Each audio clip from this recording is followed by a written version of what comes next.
কালকে রাত থেকে এরকম ঝোড়ো হাওয়া শুরু হয়েছে, সারা রাত তো হয়েছেই। আমি ভাবছিলাম প্রচুর ঝড় বৃষ্টি হচ্ছে বোধহয়, কিন্তু না, সকালে উঠে দেখছি শুধু এটা হাওয়াই চলছে। মানে গাছের শুকনো পাতাগুলো যেমন ঝরছে, আমার বাগানের বেশ কিছু ফুলও ঝরে যাচ্ছে এই করতে গিয়ে, কিন্তু হাওয়া আর থামছে না। আর হাওয়ার তালে তালে এই বড় বড় গাছগুলো এমন দোলা দুলছে, মনে হচ্ছে ডাল ফাল সব ভেঙে পড়ে যাবে বোধহয়। আমাদের গাড়িটা রাখা রয়েছে নিচে, তার পাশে যে গাছগুলো, খেয়াল করো কিভাবে, মানে কতটা জোরে হাওয়া চলছে, কিছুটা আন্দাজ পেয়ে যাবে এর থেকেই। ঠান্ডা যতটুকুনি লাগছে এই হাওয়াটার জন্য, এমনিতে কিন্তু টেম্পারেচার যা, তাতে ঠান্ডা লাগার তো একদমই কথা নয়। কারণ শিলংয়ের ওয়েদার এখন ভীষণই মিষ্টি একটা ওয়েদার যাকে বলে, দিনে 24, রাতে 20 ডিগ্রি সেন্টিগ্রেড। তো যাই হোক, শুরু করে দিয়েছি নতুন ভিডিও। তো আশা করি তোমরা সকলে খুব ভালো আছো, আর আমরাও বেশ ভালোই আছি। লাস্ট ভিডিওতেই আমি দেখিয়েছি যে সিএসবি বলে একটা জায়গায় গেছিলাম, যেখানে খুব সুন্দর সুন্দর বাংলো বাড়িগুলো রয়েছে। তো সেই সব বাড়ির মধ্যে একটা বাড়িতে আমাদের এক ফ্রেন্ড ভাড়া থাকে, তো তার বাড়িতেই গেছিলাম ওখানে। এবারে সেখান থেকে সেই বন্ধুকে তো আমাদের সাথেই নিয়ে নিয়েছিলাম।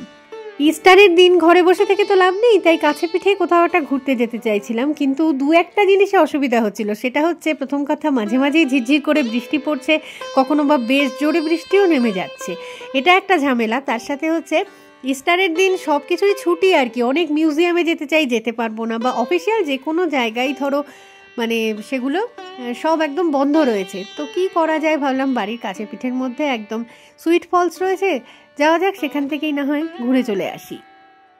অনেকদিন কোনো ওয়াটারফলস দেখা হয়নি, কারণ শীতকালটায় তো আর বৃষ্টি হয় না, তাই কোনো ফলসেই জল থাকে না। তবে একটা জিনিস কি, এই সুইট ফলসে কিন্তু মানে সারা বছরই জল থাকে, এটা আমি দেখেছি। আগে যদিও বহুবারই গেছি, তাও বারবার যেতে ইচ্ছে করে। তো যাই হোক, বেরোনোর পরে আমাদের প্ল্যানে কিন্তু একটু চেঞ্জ হয়েছিল।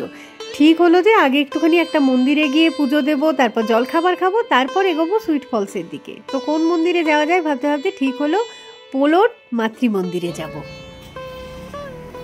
তো এই যে চলে এসেছি মাতৃমন্দিরে, এবারে ঢুকবো ভিতরে।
মন্দির থেকে বেরোনোর পরে বেশ খিদে পেয়ে গেছিল আমাদের, তো পোলো এরিয়ার একটা রেস্টুরেন্টে এসে বসলাম।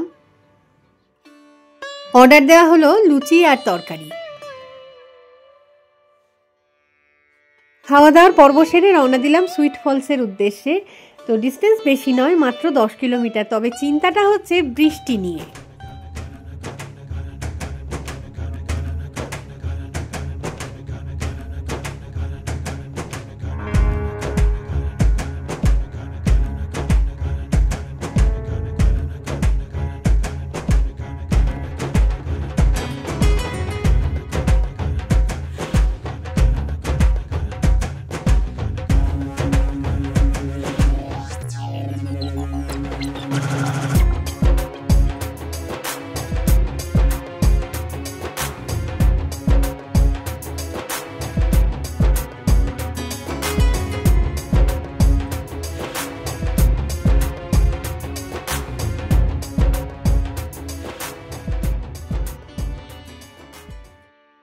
পুরো রাস্তাতেই কিন্তু বৃষ্টিটা দারুণ উপভোগ করেছিলাম।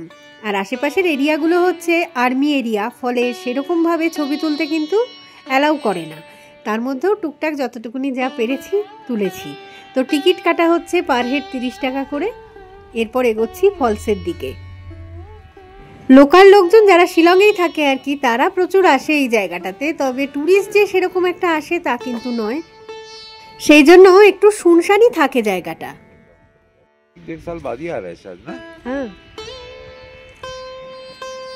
গত বছর হয়তো বর্ষাকালে এসেছিলাম, মনে পড়ছে না এক্স্যাক্ট ডেট। ওই যে ফলসটা দূর থেকে দেখতে পাওয়া যাচ্ছে। তো অনেকটা বড় কার পার্কিং এরিয়া। এই যে আমরাও গাড়িটা পার্ক করে দিয়েছি, আর একটা মাত্রই ট্যুরিস্টের গাড়ি এসেছে দেখতে পাচ্ছি, ঝাড়খণ্ডের গাড়ি। সুন্দর গেট বানানো রয়েছে, ডেকোরেশনটা বেশ সুন্দর। তো নিচের দিকে নামতে হবে, সামান্য একটুখানি পথে আর কি, অল্প কয়েকটা সিঁড়ি। নিচের দিকে নামলে একটা ভিউ পয়েন্ট মতন আছে, ওইখান থেকেই ফলসটাকে উপভোগ করতে হবে। আরেকটা গাড়িতে যারা এসেছে তারা না ভয়ই পাচ্ছিল, জায়গাটা এতটাই শুনশান। তো আমাদেরকে দেখে বলছে যে ধরে একটু প্রাণ পেলাম আর কি। তো যাই হোক, আশেপাশের বিউটিটা কিন্তু ভীষণই সুন্দর, এখনও ভাল লাগছে। তবে বর্ষাকালে এলে বা বর্ষাকালে জাস্ট পরে আর কি, তখন এলে আরও সবুজ থাকে পুরো জায়গাটা। জায়গাটার প্রাকৃতিক সৌন্দর্যটা এত সুন্দর, আর বাড়ি থেকে ভীষণ কাছে হয় বলেই হয়তো বারবার আমার আসতে ইচ্ছে করে এই জায়গায়। লোকজনের ভিড়ও থাকে না, তার ফলে শান্তি করে বেশ এনজয় করা যায় জায়গাটাতে। একটা জিনিস বলি, ওই ওয়াটারফলসে জলটার নিচে যেখানে গিয়ে পড়ছে আর কি, সেই অবধি কিন্তু আগে যাওয়া যেত। তবে সেই জিনিসটা এখন আর অ্যালাউ করে না, কিছু ইনসিডেন্ট ঘটেছিল সেই কারণে আর কি ওইটা বন্ধ করে দেওয়া হয়েছে। আসলে ওটা অনেকটাই নিচে, আর রাস্তাটা খুব একটা সুবিধার নয়, মানে অ্যাক্সিডেন্ট যখন তখন হতেই পারে।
এখন আমরা এসেছি সুইট ফলসে, মানে শিলংয়ে বা মেঘালয়ের আর কি যে কোনো ফলসে জল যদি নাও পাও, সুইট ফলসে জল কিন্তু যতবারই আসি একদম মানে ভরপুর জল থাকে আর কি।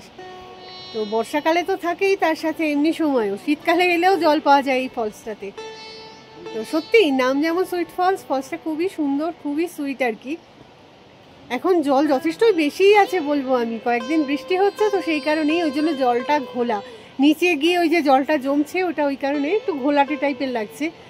কিন্তু অসাধারণ জায়গাটা, আর বৃষ্টি পড়েছে বলেই হয়তো আশেপাশে পাহাড়গুলো বেশ কিছুটা সবুজ সবুজ হয়ে গেছে। আরও হবে, বর্ষাকালে এলে আরও সুন্দর হয়তো। তাও বেশ ভালো লাগলো আজকে জায়গাটা। এই ভিউ পয়েন্টটা অবধি কিন্তু ট্যুরিস্টদেরকে অ্যালাউ করা হয়, নিচ অবধি তো নামতে দেওয়া হয় না। ওয়াটারফলসটা কিন্তু অনেকটা মানে দূরে রয়েছে এখনো, জানি না ক্যামেরায় কতটা বোঝা যাচ্ছে। আর নিচে যেখানে জলটা পড়ছে সেটা তো অনেক অনেক নিচে আর কি, ওই অবধি তো মানে মানুষ কি করে যেত আগে আমি বুঝতে পারি না। বেশি উৎসাহের চোটে লোকজন নিচ অবধি নেমে যেত বলেই মানে তখন অ্যাক্সিডেন্টও নানা রকম ঘটতো, আর তার ফলেই এত সুন্দর একটা ওয়াটারফলস কিন্তু মানে হন্টেড তকমা পেয়ে গেছে, বদনাম কুড়িয়েছে অনেকটাই। স্থানীয় লোকজনরা বিশ্বাস করে আর কি যে জোর সংখ্যায় এই ওয়াটারফলসটা ভিজিট করতে গেলে বিজোড় সংখ্যায় ফেরত আসতে হয়, মানে একজনকে হারাতে হয়। গুগলও এই প্লেসটাকে হন্টেডই বলছে, তবে আমি তো এতবার এসেছি এখানে। জায়গাটা একটু নিরিবিলি ঠিক কথা, তবে ভয় বলে সেরকম কিছু তো কখনোই মনে হয়নি। হতেও পারে হয়তো যে অন্য লোকজনদের একটু গা ছমছমে লাগবে এখানে। আজকে এখানে যেমন ঝাড়খণ্ডের গাড়ি নিয়ে একটা ফ্যামিলি ঘুরতে এসেছিল না, প্রথম থেকেই তারা এই নিরিবিলি ব্যাপারটাকে কিন্তু বেশ ভয় পাচ্ছিল। মানে আমরা যাওয়াতে একটুখানি স্বস্তি পেয়েছিল আর কি। এবার আমরা যেই ফিরে চলে আসছি দেখছে তারা আমাদের পেছন পেছন গাড়ি ছুটিয়ে একদম চলে আসছে আর কি, ওখানে আর থাকবে না। যাই হোক, আমরা এগোতে শুরু করে দিয়েছি বাড়ির উদ্দেশ্যে। তো আসার সময় বাঙ্কুর বাবাই গাড়ি ড্রাইভ করেছে, এখন যাওয়ার সময় বাঙ্কু নেবে দায়িত্ব। তো যাই হোক, এই ভিডিওটাকে আমি এখানেই শেষ করব। খুব তাড়াতাড়ি ফিরে আসবো আবার একটা নতুন ভিডিও নিয়ে। তো ততক্ষণের জন্য টাটা।